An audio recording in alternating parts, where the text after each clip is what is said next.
नमस्कार, मैं बालेश Gupta HD news से अपने कैमरा पर्सन मनोज चौधरी के साथ। इस वक्त हम लोग ग्राम पंचायत बड़कोट माफ़ी में हैं और हमारे साथ जो हैं क्षेत्र पंचायत सदस्य पद हेतु जो खड़ी हुई हैं अनीता कोठारी जी, वो जुड़ गई है और उनसे अब हम जानने की कोशिश करेंगे कि जो क्षेत्र पंचायत सदस्य के लिए खड़ी हुई हैं उनकी क्या वरीयताएँ रहेंगी, क्या परिवर्तन वो लाने की कोशिश करेंगी अपने क्षेत्र पंचायत में। तो अनीता कोठारी जी, सबसे पहले आपका एचडी न्यूज़ में बहुत बहुत स्वागत है। जी नमस्कार, मैं अनीता कोठारी बड़कोट माफी से जी क्षेत्र पंचायत सदस्य पद हेतु। जी, आप जो है क्षेत्र पंचायत सदस्य हेतु खड़ी हुई हैं इलेक्शन में और आपने अपने जो है पर्चे में लिखा हुआ है कि परिवर्तन लाएंगे। तो आप क्या-क्या परिवर्तन लाएंगे अपनी क्षेत्र पंचायत में? तो परिवर्तन तो ऐसा है कि आज तक जितने भी ग्राम प्रधान या बीडीसी मेंबर जिन्होंने भी कार्य किया है, तो हम चाहेंगे कि उन्होंने जैसे गलियां बनाना, ये शिक्षा हेतु, ये कुछ भी ये ऐसे कार्य किए हैं, तो हम कुछ थोड़ा सा अलग से करें कुछ और आगे बढ़कर करें, है ना। अगर जनता हमें सहयोग करती है, हमें आगे चुनती है, तो हम कोशिश करेंगे कि अच्छा कार्य करें, उनकी उम्मीदों पर खरे उतरें।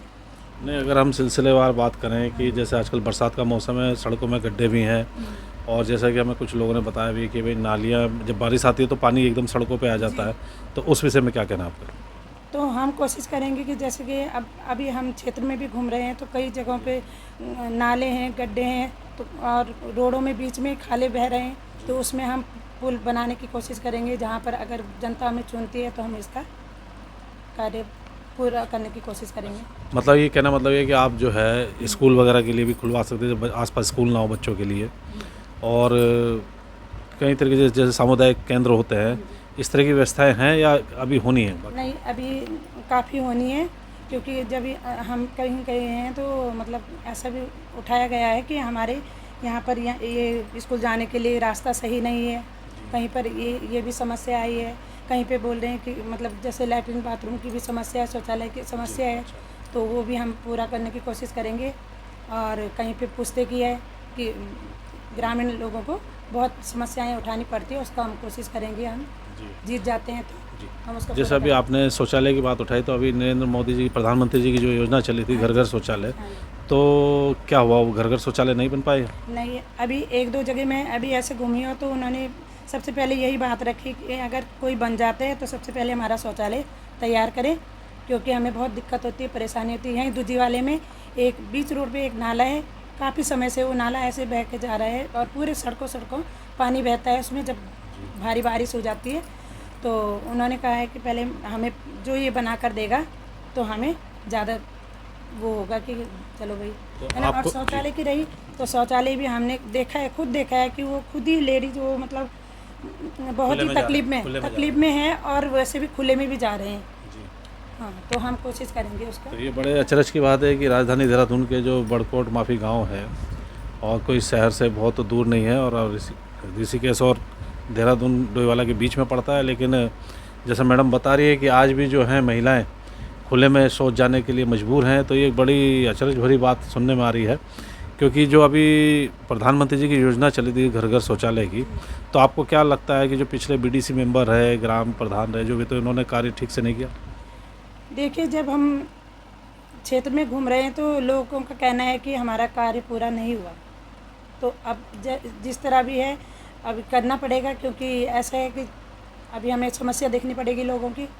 नहीं, एक मेन वजह है कि वो क्यों पीछे रह गए, क्यों नहीं उनके घर शौचालय बन पाए, मतलब अब यही अब हम तो अब जब आगे बढ़ेंगे तभी हम इसका पता लगा पाएंगे, क्योंकि अभी तो लोगों की यही समस्या है कि हमारा शौचालय नहीं बना है, हमें पहले शौचालय की ज़रूरत है।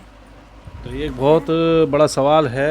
अनीता जी पहली बार चूँकि खड़ी हो रही है, इसलिए इनको ज़्यादा जानकारी नहीं है, क्योंकि अभी क्षेत्र में घूमी है तो इनको पता लगा कि बजट तो आया है घर घर शौचालय के लिए, लेकिन कुछ लोगों के घरों में बन पाए, कुछ के लिए नहीं बन पाए, यही आप कहना चाह रही हैं।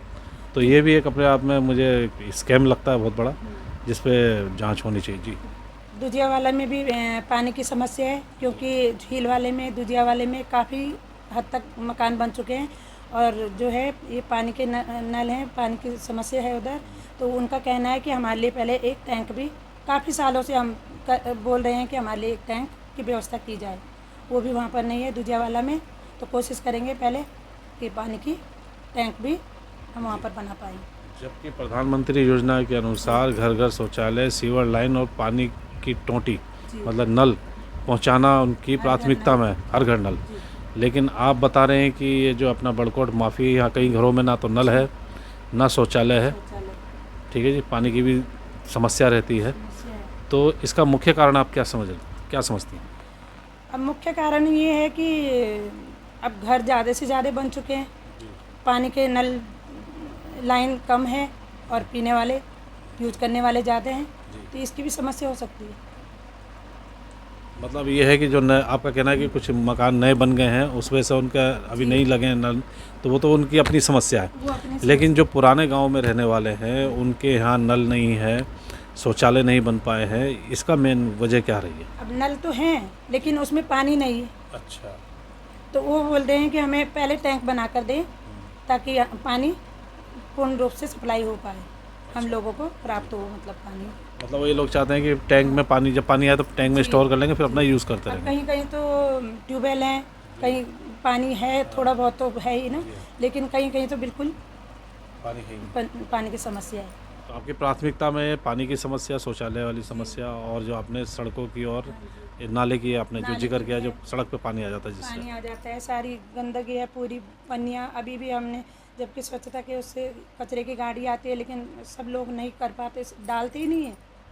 क्योंकि हमने भी ये व्यवस्था बनाई थी, हम भी वार्ड मेंबर रहे, तो हमने भी व्यवस्था बनाने की कोशिश की थी कि मतलब सफाई हो हर जगह, मतलब साफ़ सुथरा हो, लेकिन लोगों ने साथ भी कम दिया।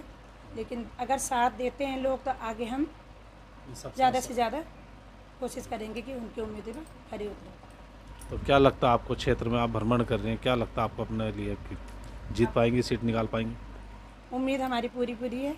हाँ जी, और अगर हम जीत जाते हैं तो हम आगे भी कार्य करने की कोशिश करेंगे पूरी तरह। तो ये भी आपने जो है श्रीमती जी कुछ कह रहे थे आप? हाँ जी, तो जो भी है, तो आज जो भी महिला सीट है, तो महिला सीट में सबके, किसी के पति खड़े हैं, किसी के भाई खड़े हैं, किसी के डबल जैसे कि भाई हैं, पति हैं, दोनों ही साथ में। लेकिन मैंने ये निश्चय किया है कि मतलब काम करूँगी तो मैं अपने आप करूँगी, अपने बल पे करूँगी, और जो है मैं पूरे क्षेत्र में घूमकर। और आप निर्दलीय खड़ी हैं, किसी पार्टी सिंबल से नहीं? नहीं, मैं किसी से नहीं, निर्दलीय। तो अभी आपने ये श्रीमती अनीता कोठारी जी को सुना, जो कि ग्राम पंचायत बड़कोट माफ़ी से क्षेत्र पंचायत सदस्य के लिए खड़ी हुई हैं, और जिन्होंने बताया है कि अगर वो जीत कर आती हैं तो किस प्रकार अपने ग्राम पंचायत, क्षेत्र पंचायत की समस्याओं का निवारण करेंगी। तो हमारी भी शुभकामना है कि आप जीतें और क्षेत्रवासियों की समस्याओं को दूर करें। HD न्यूज़ से बात करने के लिए मैडम आपका बहुत बहुत धन्यवाद। धन्यवाद।